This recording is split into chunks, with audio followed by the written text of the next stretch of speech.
Well, it's Saturday, February 3rd, and in the previous video you saw that the last section of wall framing had been assembled, but it was just sitting on the ground leaning up against the trailer until I had help to lift it up and put it into place.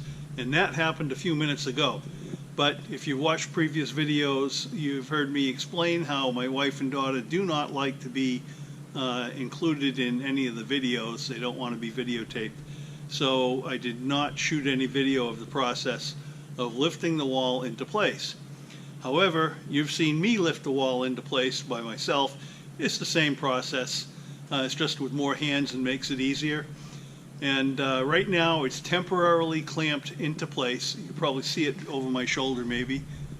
I'll give you a look at it right now.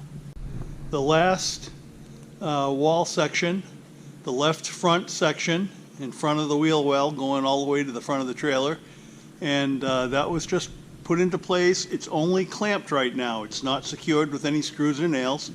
It has to be aligned with all the other pieces of wall. Right now, you know, the wood's a little wonky. It's not square. It just has to be pulled in with a number of different clamps before I start securing things.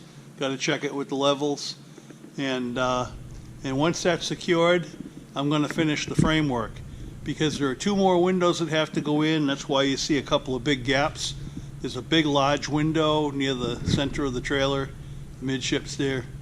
That is, the big window goes in, has to be framed in, and then there's a smaller 24-inch by 24-inch window that goes in further forward.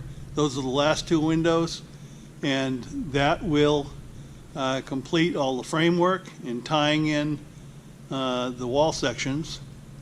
And then what's next for framing would be the roof trusses. So that's coming up. And of course I've already started the OSB, putting those panels in position.